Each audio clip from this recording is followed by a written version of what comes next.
Welcome to my YouTube channel Human Learning. I'm back with the part 2 of the series of lectures that I will be conducting on machine learning, and today's video is about cost function. Okay, here's a note. If you haven't watched part 1 of this series and you are not familiar with the term residual, then I would highly recommend you to first go and watch part 1. It's a really short video and then it will be easier for you to comprehend the topics that will be discussed here. I provided the link in the description below. Okay, before we begin, let me quickly generalize the dataset to n datasets so that it will be easier to compute cost functions, which will be discussed in the later part of this video. Now suppose we have n samples in x starting from x0, x1, x2 up to xn minus 1. Here 0 is used as starting index because we will be writing our code in Python where indexing also starts from 0. So it will be easier to write code in Python. Also assume n samples in y starting from y0 up to yn minus 1.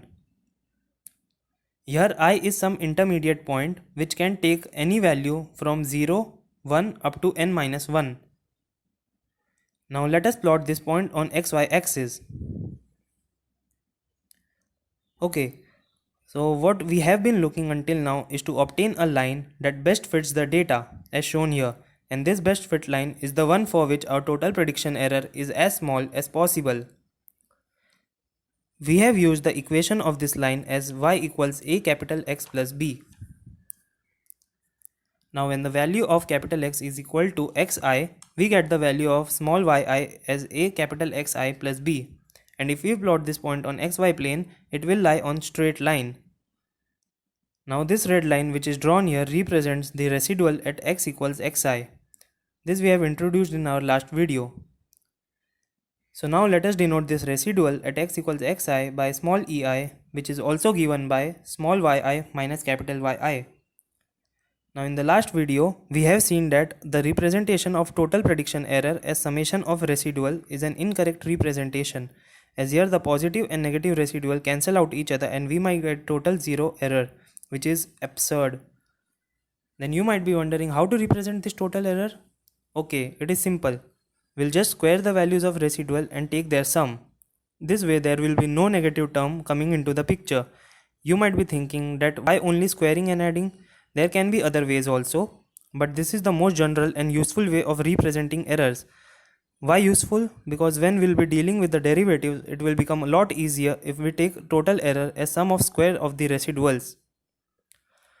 Also we'll be multiplying this term by half only because of derivative reasons, as 2 and 2 will get cancelled while differentiating.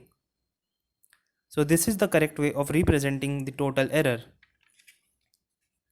Now let us take the same example which we have been dealing with in our previous video. First let us plot these values on xy axis. The first sample as we have defined earlier will be x0, y0 which is equal to point 0, 2. Let us plot this point. Similarly, we will plot all the other points.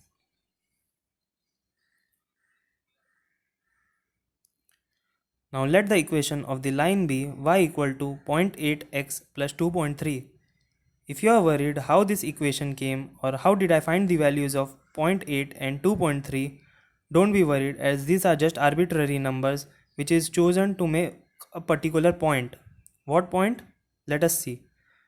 So at x equal to 3, we get the value of small y as 4.7. We'll just plot this value 3, 4.7 on xy plane, and you know that it will lie on the straight line. Let us calculate the value of residual at this point. The value of residual ei is given as small yi minus capital Yi. This we know. And so therefore here I equal to 3, and thus the value of residual E3 will be equal to small y3 minus capital Y3, that is 4.7 minus 4 equal to 0.7. So now let us quickly calculate the residual for all the data and present it in the table as shown here. Okay, so in this table you can see that I have calculated the value of EI and also I have calculated the value of EI square for all the samples. We know that capital E, which is the total error, is also equal to half summation ei square, where I goes from 0 to 4. This E in machine learning terminology is also known as cost function. This is very important term. Please remember it. So let us quickly calculate the value of cost function from the table. Just sum the column of ei square and multiply it by half to get the value of capital E as 1.025. So for y equal to 0.8x plus 2.3, we get the value of capital E as 1.025. Similarly, if we calculate the value of capital E by taking the equation of straight line y equals 0.9x plus 2.2, we get the value of capital E equals to 0.95. You can check the table and see the calculations.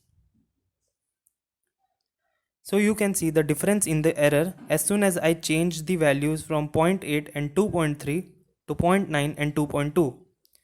This leads us to our objective, which is if we are given equation of straight line y equal to ax plus b, and if we are given the error value as shown here, then what is the optimum value of a and b, that is the slope and intercept, such that our cost function or the total prediction error is minimized. This will lead us to a well-known concept in machine learning called least square method, which will be the topic of discussion for our next video. So if you like this video, then please give a thumbs up and subscribe to my channel so that I will be inspired to make more such videos in the future. Also, if you have any comments or suggestions, then please let me know in the comment section below. See you in the next video.